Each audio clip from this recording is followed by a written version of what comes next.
Shalom Uvracha, bienvenue à tous. Le Gaon de Vilna, Rabbi Eliaou, on se dit souvent le Gaon, il étudiait tranquillement. Il faut savoir que le Gaon aussi, il y a eu des moments, il y a eu des périodes très difficiles. Et comme le Gaon lui-même le racontait à ses élèves, cette histoire qu'on va voir tout de suite ensemble, et pour ancrer dans leur cœur l'importance des mitzvot, l'attachement aux mitzvot. Et donc le Gaon, durant son enfance, ça arrivait qu'il partait souvent en galoute, en exil, dans d'autres pays, dans d'autres villes. Et une fois, on était le jour du jeûne d'Esther. Et le Gaon était encore dans une ville, il était en exil, et il faut savoir que là où il allait, le Gaon, tout de suite, il se faisait remarquer, les gens l'admiraient. Ils voyaient tout de suite en lui, quelqu'un de tzaddik et de kadosh. Ils voyaient la façon dont il se comportait, la façon dont il étudiait. Tout ça, les gens, ils étaient éblouis, là où il allait. Et donc, l'histoire, elle se déroule le jour du jeûne de Esther. Et voilà que le Gaon se trouve dans une ville où il n'y avait pas de communauté juive, dans une des étapes. Et vous savez, le soir, à la fin du jeûne, il y a la lecture de la Megillah. Et donc le soir, il devait avoir la lecture de la Megillah. Et le Gaon savait qu'il y avait une certaine ville où là-bas, il y avait une communauté juive. Et il savait que là-bas, il y aurait une lecture de la Megillah qui serait organisée en public. Alors, il a essayé, bien sûr, de tous les moyens possibles d'arriver dans cette ville. Et donc, il a essayé d'attraper une charrette, quelqu'un qui le dirige avec les chevaux et tout ça. Il a cherché. Aucune charrette n'allait dans cette ville ou n'a voulu le prendre. Mais il ne s'est pas désespéré. Il a dit, alors c'est pas grave, si je trouve pas une charrette normale, l'équivalent d'un taxi, alors je vais prendre un convoi de marchandises, quelqu'un qui transporte, et je me glisserai dans la marchandise. Effectivement, il a trouvé un monsieur qui transportait des marmites en poterie et qui allait effectivement dans cette ville. Alors le gars, il dit, je t'en prie, prends-moi, je payerai ce qu'il faut, etc., etc. Le monsieur, il le prend, et il l'a payé comme il fallait. Et le gars, il monte, et donc il s'entasse entre les marmites en poterie, comme ça, il trouve un petit coin, et il démarre. Et il démarre. Et là, les routes, c'était pas bitumé, les routes, c'était des cailloux, des creux. À un moment donné, il y a eu un creux sur la route, et paf, la charrette a basculé. Tout s'est renversé, les marmites en poterie, ils ont éclaté. Et le Gaon, il a été blessé, il a pris sur lui les marmites, il s'est retrouvé à terre. Donc il s'est sorti des marmites avec, en étant assommé.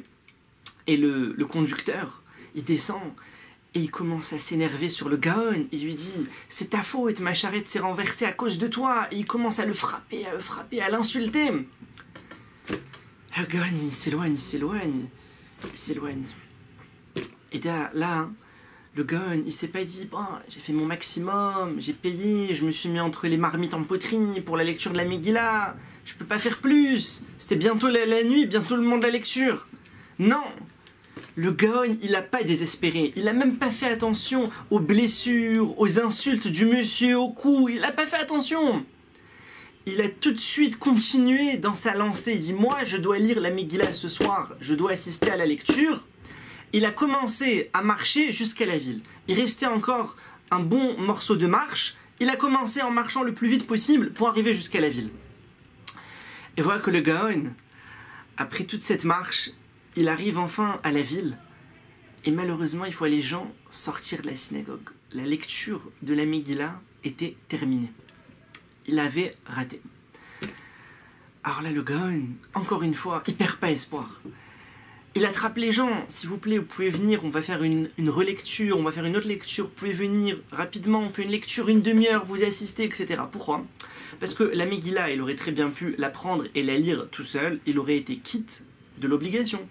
Mais le Gaon voulait s'appliquer à faire chaque mitzvah behidour, ça veut dire chaque mitzvah la faire de la manière la plus belle dans la halakha.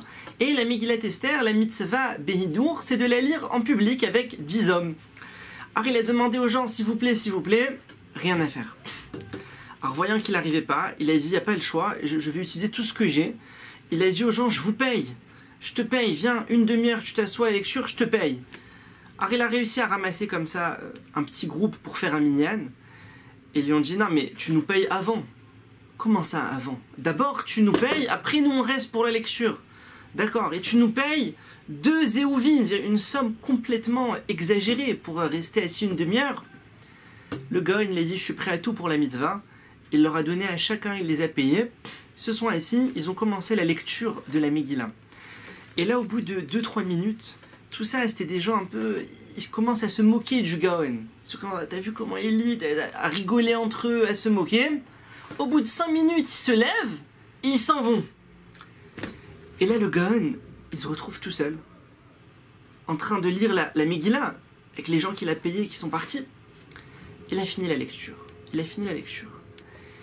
Et le Gaon, quand il racontait cette histoire à ses élèves, il pleurait. Il pleurait. Alors nous, on peut se dire, des fois on peut ne pas comprendre, on se dit, pleurer, ben c'est normal, tu as vu l'histoire, il est triste, le pauvre, il s'est fait frapper, on lui a cassé, les marmites se sont cassées sur lui, on lui a volé son argent, ils se sont moqués de lui, ils l'ont arnaqué. Non, pas du tout. Le Gaon, c'est pas ça qui l'attristait. C'est pas pour ça qu'il pleurait. Il pleurait parce qu'il n'a pas eu le mérite de lire la Megillah en public. De faire la mitzvah Behidour. C'est ça que le Gaon y regardait, pas autre chose. Il racontait cette histoire à ses élèves pour leur transmettre cette notion, cette valeur. Ce qui se passe dans ce monde, c'est pas ça l'essentiel. Hein, il s'est fait humilier, on t'a humilié, on s'est moqué de toi, on t'a arnaqué, t'as payé et on n'a pas fait. On t'a insulté. The Gaon, tout ça c'est rien du tout, c'est des bêtises tout ça, ça part.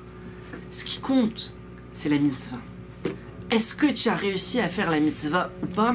Est-ce que tu as réussi à la faire de la plus belle manière qui puisse être? Ça, c'est le Gaon Mivilna. Comprendre que dans ce monde, il y a une balance. Il y a une balance. Et nous, il faut qu'on ait la bonne balance. Savoir qu'est-ce qui vaut, qu'est-ce qui ne vaut pas, qu'est-ce qui a priorité et qu'est-ce qui ne l'a pas. Tevorechu mipi Elion, soyez bénis de la bouche d'Hachem. À bientôt. כל הנשמות תהלל